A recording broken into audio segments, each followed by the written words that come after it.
Hi hello வணக்கம். இன்றைக்கி நான் மட்டன் கிரேவி பண்ண போகிறேன். அதுக்கு தேவையான பொருள் மட்டன் 1/2 கிலோ, ஒரு 2 உருளைக்கிழங்கு, அப்புறம் 2 தக்காளி, 2 வெங்காயம், ஒரு 2 பச்சை மிளகா, இஞ்சி பூண்டு பேஸ்ட்டு, காஷ்மீரி மிளகாத்தூள், மஞ்சள்தூள், வீட்டு மிளகாத்தூள், சீரகம், மிளகு, ஒரு 5 லவங்கம், சோம்பு, பட்டை ஒரு 3 துண்டு பட்டை, அப்புறமா அன்னாச்சிப்பூ, ஒரு 2 டீஸ்பூன் தனியா. வாங்க மட்டன் கிரேவிக்கு இந்த மசாலாவை நம்ம வறுத்துக்கலாம். தவா வச்சுட்டு 2 நிமிஷம் வறுத்தாச்சு. கேஸ் ஆஃப் பண்ணிடலாம். இப்போ நான் குக்கர் வச்சுட்டேன். குக்கரில் ஒரு 2 குழம்பு கரண்டி எண்ணெய் ஊற்றிட்டேன். எண்ணெய் காயட்டும். ஆயில் நல்லா சூடாயிடுச்சு. இப்போ வெங்காயம் போட்டுக்கலாம். வெங்காயம், 2 பச்சை மிளகா,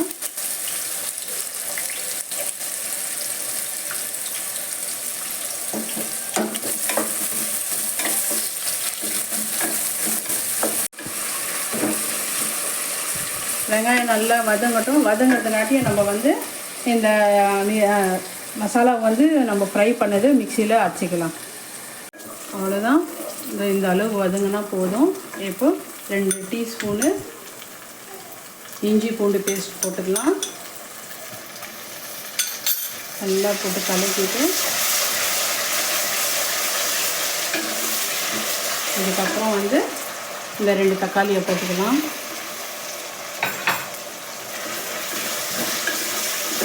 தக்காளி கொஞ்சம் வதங்கணும். நல்லா வதங்கிச்சு. இப்போ மஞ்சள்தூள் ஒரு 1/2 டீஸ்பூன், காஷ்மீரி மிளகாத்தூள் 1 டீஸ்பூன், வீட்டு மிளகாத்தூள் ஒரு 2 டீஸ்பூன் போடுறேன். உப்பு தேவையான அளவு உப்பு.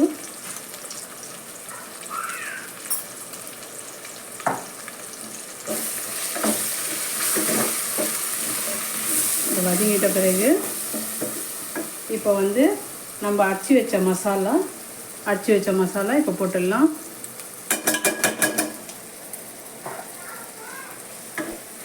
கொஞ்சம் சிம்மில் வச்சுக்கணும்.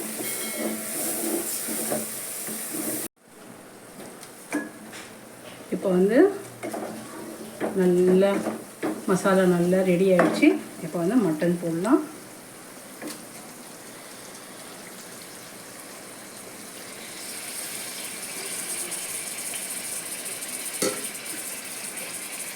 மட்டன் கூடவே நான் உருளைக்கிழங்கு போட போகிறேன்.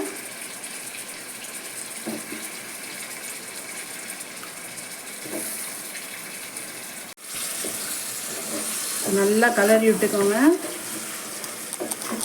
ஒரு 5 நிமிஷம் இந்த மாதிரி கலரி விட்டுக்கோங்க, சரிங்களா? அதுக்கப்புறமா நம்ம ஒரு 6 விசில் வைக்கலாம்.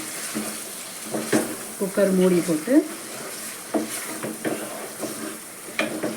கஸ்தூரி மேத்தி சொல்ல மறந்துட்டேன். அது இதோ இந்த மாதிரி இருக்கும். இந்த 1 டீஸ்பூன் போடலாம். அந்த கலரி விட்டுக்கலாம்.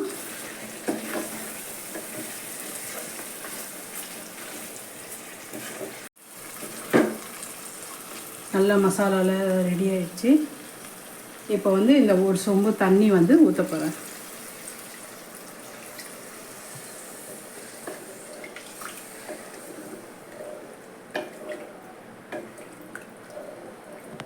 இந்த மாதிரி கொதி வந்தோடனே நம்ம குக்கர் மூடி போட்டுட்டு 6 விசில் வச்சிடலாம். அதை இப்போ ஓப்பன் பண்ணி பார்க்கலாம். கறி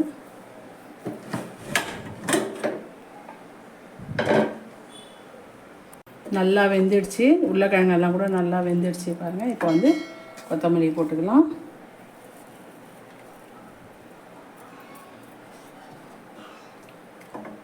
மட்டன் கிரேவி ரெடி ஆகிடுச்சு. நீங்களும் வீட்டில் ட்ரை பண்ணி பாருங்கள். லைக் பண்ணுங்கள், ஷேர் பண்ணுங்கள், சப்ஸ்கிரைப் பண்ணுங்கள். தேங்க்யூ.